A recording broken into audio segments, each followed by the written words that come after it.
Good afternoon. First coach of the afternoon is Mike Leach, the head football coach at Mississippi State. He's a two-time National Coach of the Year, a three-time Power 5 Conference Coach of the Year. So that, just to be clear, a Coach of the Year in a conference setting on 3 different occasions in 2 different conferences.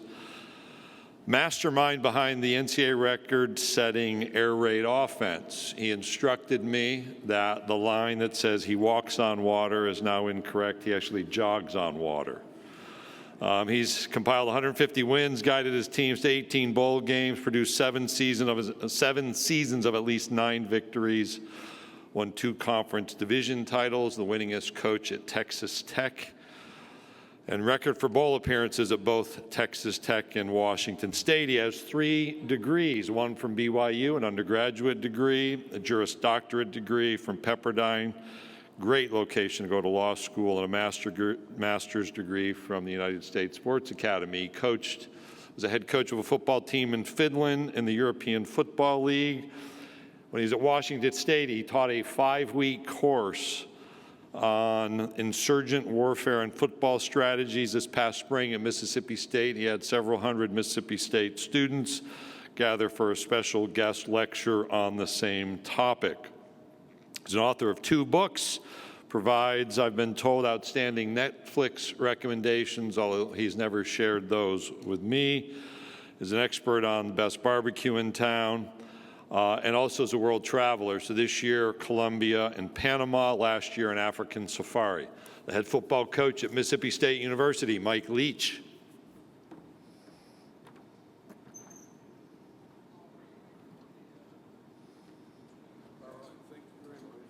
Yes, sir. All right, well, I appreciate that. Any questions?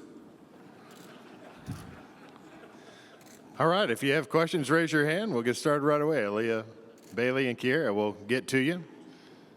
We're going to go right over here on our left, 3rd row. Coach, right over here to our left.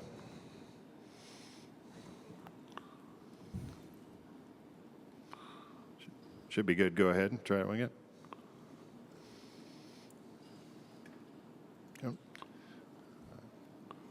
All right, we need to You get could that yell, microphone. maybe. I don't know. Let's try to get, do we have another microphone?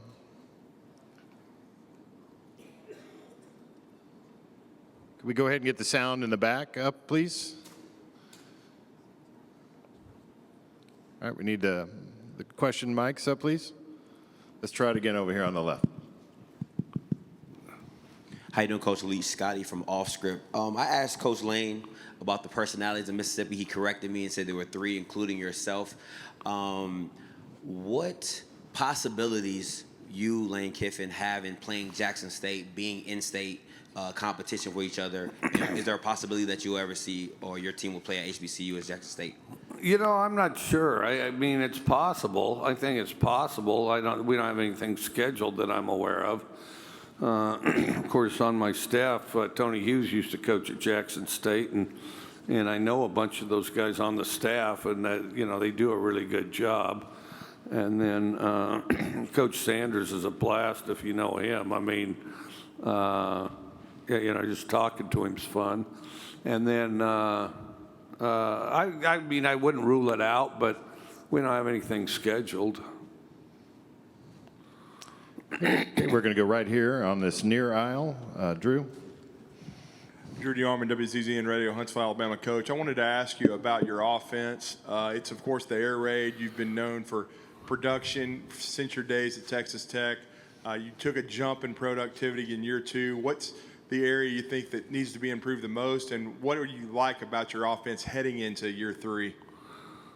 Well, we've got some starts. We're still, I guess, on paper, kind of a medium young team, but we do have a lot of starts, and I think that's helpful. So we do have experience to draw on.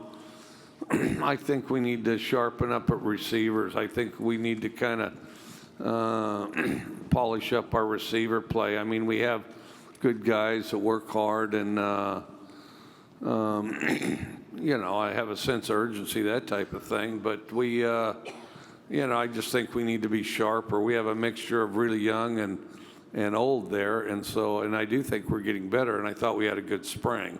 But I think we can sharpen up there. Coach, we'll go over to our right, about halfway back. Connor O'Gara, Saturday Down South. Sankey said that you have some Netflix recommendations. Would you be willing to share those with us? Yeah, I wish I'd watched more Netflix lately, and I haven't. Somebody said I need to watch The Terminal List, which I haven't watched it yet. I guess The Hidden Gem, which I think I said it last year. Operation Odessa, that documentary, you need to watch that, about these international criminals that try to buy a submarine for Pablo Escobar. That's worth watching. I wish I could tell you I'd watch more Netflix. I haven't watched a lot lately, and during the season it's good to watch, to kind of get your head straight. But I'm up to date on Better Call Saul. I'm up to date on Yellowstone.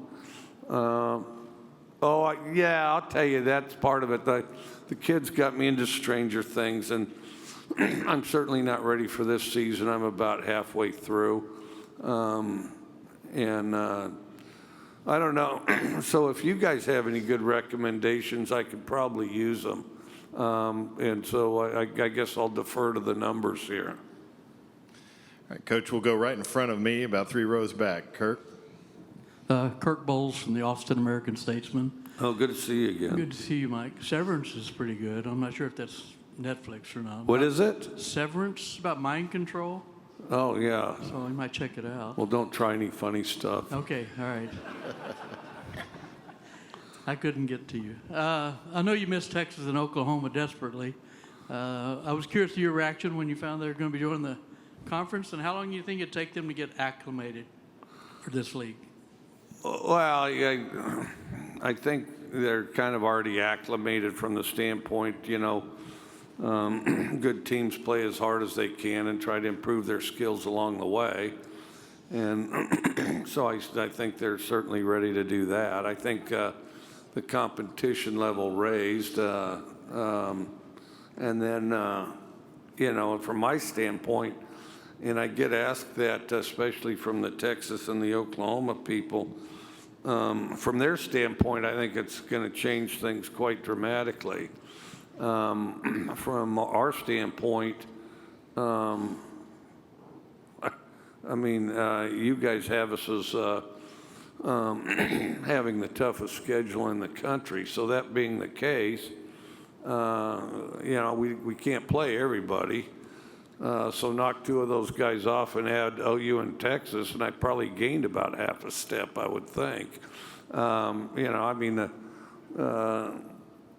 The 2 most eastern teams in the West are the 2 Alabama schools, so send them east, and we have to play Texas and OU, and I probably gained a little on that. Coach, we'll go over to our right side along the far aisle. Brent Zorneman, Houston Chronicle. Coach, whose side are you on in Jimbo versus Nick? I think they both kind of illustrate the frustration of how things are, right now, and it's not sustainable, so something's going to change. Right now, we haven't defined what exactly is an amateur or a student athlete as opposed to a professional, and I think we need to do that. And I think there is ways to do it. I think that, some football players may be in their best interest to remain a student athlete and, under that model as opposed to professional and vice versa.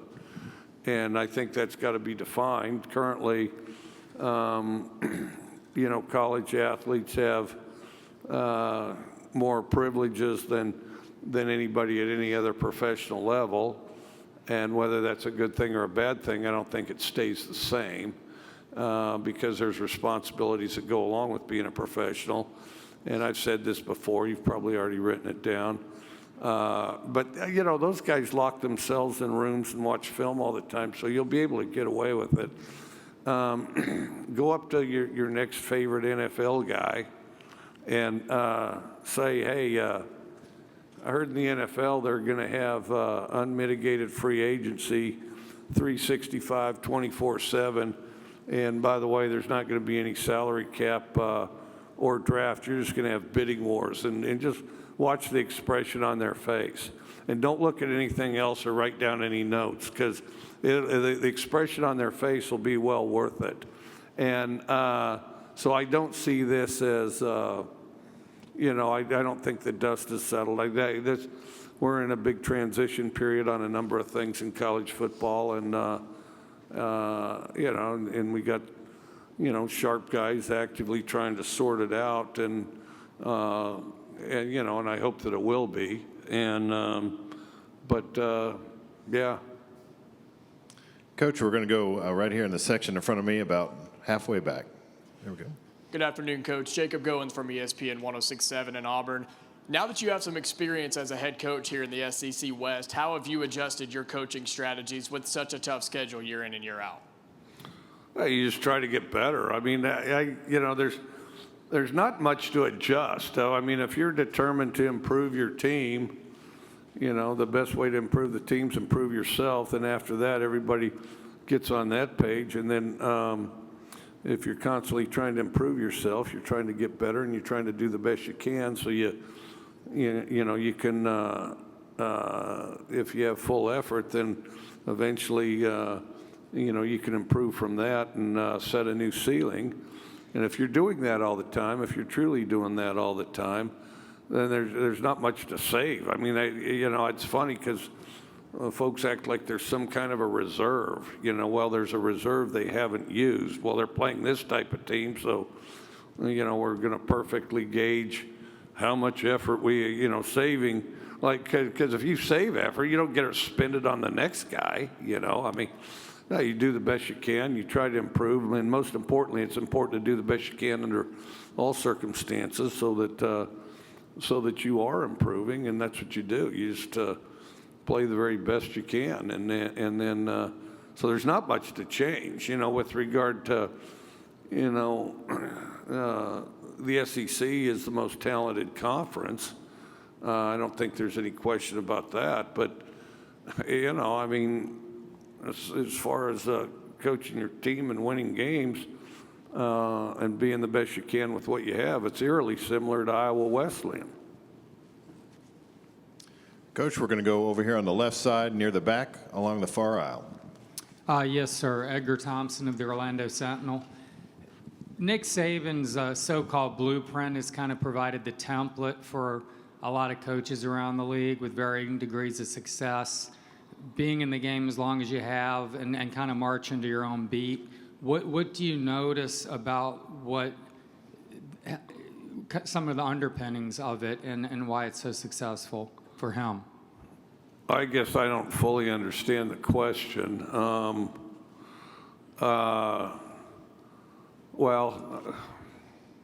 I mean, some of it's the resources of the program, not to take anything away from Coach Saban, because he does a tremendous job, and he's and then also has a big tree of coaches, but there's, circumstances can be beneficial too. I mean, he's done things at Alabama that nobody thought were possible, but I would say that, he's a better coach at Alabama than he was at Michigan State, for example. And so I think there's some circumstances that can contribute to, success too, that have to be accounted for. But he does a tremendous job of, getting the most out of his players. And one thing that I've always liked is, he's not afraid to coach them hard. And then doing that over and over again. I mean, he's a guy that we all, admire, and, and then, of course, the magnitude and power of Alabama commands attention. All right, Coach, we'll go right here in front of me, 2 rows. Tom? Hey, Coach. Tom Murphy, Arkansas Democrat Gazette.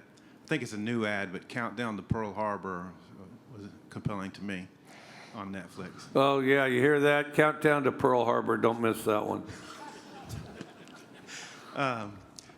why no opening statement for you? And then two questions. Where do you think you're going to be better as a team this coming year? And then what Will Rogers needs to improve on this year, too? Okay, so opening statements. Well, I hate opening statements, and I really don't see the point of it. And so, as opposed to me sit there and think of some flowery opening statement, which I've done before, and then at the end of the opening statement, a number of people ask questions that have already been addressed in my opening statement. I decided we just sort of cut out the middleman, and then you go ahead and ask the questions, and I'll go ahead and answer them, and then I think Will Rogers is going to improve. I think he needs to incrementally improve, and then I think that offensively, everybody working together. I think we took a step in spring, and we have to keep doing it during camp. All right, Coach, we'll go over here to our left on the aisle. Hey, Mike, Stefan Kreisnig with the Clarion Ledger. You've talked in the past about your air raid, being a strategy you have that when you go face a team, it's the only time they face an offense like yours. How do you, adjust to that when you're facing teams now in the SEC like in Alabama or Ole Miss that have seen your offense two or three times now as you go into this season? Well, so many people are adopting air raid concepts. Maybe it's not exactly what we do, but basically spread controlled passing games. That's all around the league now, and with rare exception, the whole NFL. So you see it a lot, and it's not all of a sudden they haven't seen it because they saw it in a number of teams that they played, or at least some variation. But football's always been a game of execution, and there's not a lot of roadrunner, Wile E. Coyote, who you ambushed and fooled the other guy, and then you walk away laughing like Muttley after, the rock fell on the guy or something like that. So it's always been a game of execution. It doesn't matter what you do schematically, you have to execute well, and I do think some schemes are better than others, but the most important thing is execution, and we spend more time thinking about practice and how to, teach what we want to execute, and the more sharply refined you can teach it and focus on it, the better you're going to be. All right, Coach, we'll go over here to our right on the far aisle, about midway back. Hey, Coach, Ken Capps from Football Writers of America. What do you have to say to the Texas and Oklahoma fans about coming to the SEC? Well, I look forward to seeing them. I thought they were outstanding when I was in Texas. And of course, we played them both every year. Look forward to seeing them. From my standpoint, it's good to have them back, and then, and then, of course, you guys can debate, where everybody's best off. But no, I look forward to seeing them. I know a lot of Longhorns, and I know a lot of Sooners, and coached at Oklahoma. So, I've been a Sooner sympathizer for a while, and look forward to having them back. All right, if you have a question, raise your hand. We're going to go on the aisle right in front of us, midway back. Michael? Hey, Michael Cuscaron to AL.com. Just wondering, have you seen the evolution of calling trick plays? How has that evolved over the years? Has it become more difficult with the offenses getting more exotic and it's harder to trick people? I'll tell you that, you bring up something that I've kind of thought about a little bit, and I wish I had a good resolution to it. No, there's still trick plays. They still do trick plays, and trick plays need to be executed well. So, and trick plays have a value of the opponent seeing them, just from the standpoint now they have to adjust and they have to, deal with something. And then the other thing, and then their imagination, of course, can go wild on what else may be coming, And so it does create a certain amount of psychological damage, whether it works or not. And it depends. Well, there's all kinds of trick plays. We can think of all kinds of them. the rules have kind of somewhat aggressively tried to prevent trick plays, which I don't care for that approach. You know, I mean, there's been one rule after the next, you know, that over the years that you can't have trick plays. Or you can't have a certain type of play, which essentially was a trick play, which was probably a good idea. But, you know, people squawked enough that, you know, they legislated against it. I actually wish we still had drop kicks, but I had the perfect guy to do it, too, at Washington State. Logan Tago, he could drop kick it about 50 yards out. Anyway, so, but yeah, there's a I don't like to homogenize and, you know, make football kind of a cubicle game, and I think that some of these rules eliminating trick plays do just that. I think that of course is ridiculous, but I also think this: you got to pick your type of trick play, and so there's more three-man fronts and you know, nickel and dime packages as a result of people throwing it a lot more. So this notion of getting behind them is more difficult because teams are playing looser. But that doesn't mean there's other trick plays that you can't do underneath that are pretty good, and you'll see some every year. I do think there's a little less, though. Like, for example, I think, take the RPO crowd, for example. I think, you know, the RPO guy has 2 or 3 reads of play. And it's not really a trick play. He's just going to try to put the ball where the defense isn't. But, you know, I think with those reads and things, that replaces some trick plays. And Coach, we'll go down here in front of me. Bob? Hey, Mike. Bob Holt, Arkansas Democrat Gazette. I wanted to follow up on Will. You've obviously coached a lot of great quarterbacks. Well, what do you really like about his game? What makes him so good? And what do you think his ceiling is? And there's another one. I know you got a couple transfer kickers. How are those guys? What are you expecting from those guys? Do you feel like you'll have a good kicker? Well, I think, first of all, Will stepped in and had great leadership qualities and wasn't afraid to talk to the locker room as a freshman, which I think is one of the more impressive, courageous things that he did. It allowed him to excel early. It allowed him to focus in on playing because he didn't have some of that stage fright that initial freshmen do. So I think it allowed him to progress quicker. I think it allowed the team to draw from him and kind of unify things. I think that was very impressive. I think Will's going to get better and better, and then the better he synchronizes with the other offensive players, the better everybody is. And then sometimes I think it's difficult to define what's Will, what's the receivers, what's the running backs, what's the O-line. But, you know, that's the thing, is football's a team game, so everybody together is the most important part of it. Yes, something else. What was the other Transfer kickers, Coach. Oh, yeah, I had good luck with kickers through my whole career, including the time a guy walked out of the stands that we went ahead and had kick for us the next week. And we definitely hit a drought last year, and that was...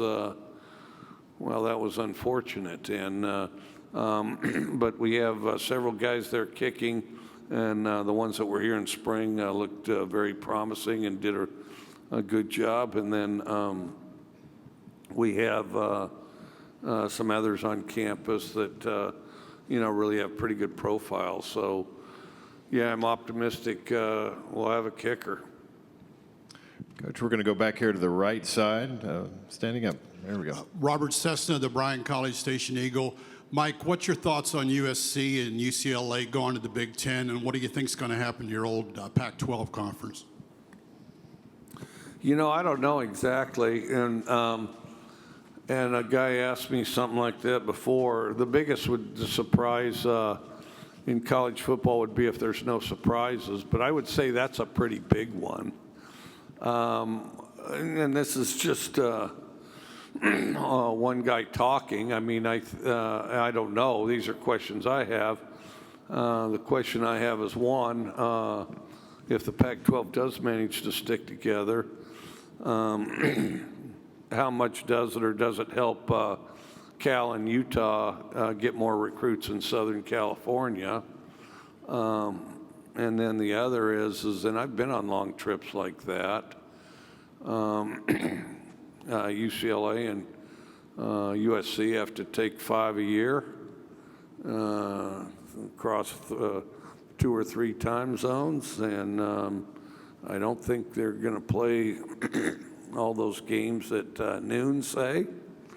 I bet you they play a bunch of them at night, and then they have to do it 5 times a year, and then the rest of the Big Ten has to do it less than 1 time every other year. So I'm kind of curious how it'll unfold, and and I'll be here to watch it, and it may be such a great idea, everybody will do it. Coach, we'll go right in front of you, second row. Thanks. Coach Colin Wilson with the Action Network. As a master of the air raid and doing it for so long, is there a correlation to time off, bye weeks, or before bowl games, getting the air raid out of sync, or does it just an anomaly, or does it ever start slow? How does the air raid get affected by bye weeks and time off? Well, I've seen it go both ways, and I've seen bye weeks pretty much go both ways with everybody. I think that, I mean, I've had bye weeks where, we're just ridiculously explosive, and I've had other ones where it was tough to get out of the chute. I think that, you just have to maintain the focus, and everybody's got control over that to a point, but I think it needs to be a team unified deal. And I've seen it go both ways. I do think it can make things a little more extreme. Coach, we'll go back over here to our left on the aisle. Mike, you were talking there about the Pac-12 a little bit, I guess. Are you excited to get back? I think it's week 2. You guys are playing at Arizona. And I guess how do you prepare for playing, I think it's a 10 p.m. kickoff in Starkville while you guys are in Arizona? You don't prepare for it at all. You go there, win the game, and get on the plane, sleep the best you can, have later meetings on Sunday, and then, put it in and do it again. Okay, we'll go here to the right side, coming up from behind you on the other end. Here we go. Mike, John Clay with Aero Leader in Lexington. Talking about the air raid, how much has your particular version of the air raid changed, if at all, since you and Hal were together in Lexington? It has. That's hard for me to gauge because, some of these changes are gradual over the years. And, some I forgot we changed. Some I forgot when we changed it. Some I could tell you kind of clearly.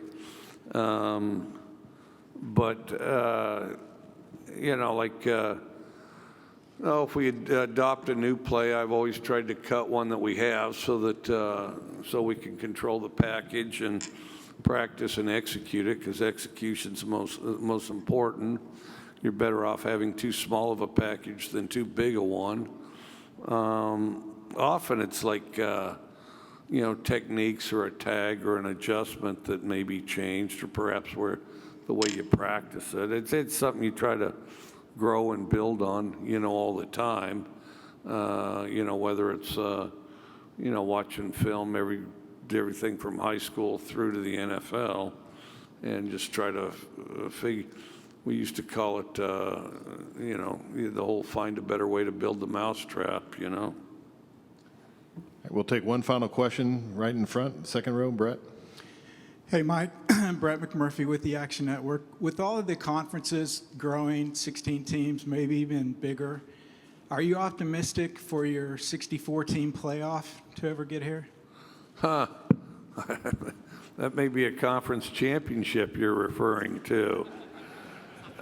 I don't know. It's at some point. You know, I mean, I'm beginning to lose track of what's a league and what's a conference and what's a division. You know, and but you know, the more the merrier, I guess. And I'm not against any of it. And then as far as playoffs, there's a lot of models, and my thoughts on the playoffs are well documented. But you know, we have a great committee thinking about it, considering it, and and I do think it's steadily improved. So, all right, Coach Leach, thank you for your time this afternoon. All right, thank you very much.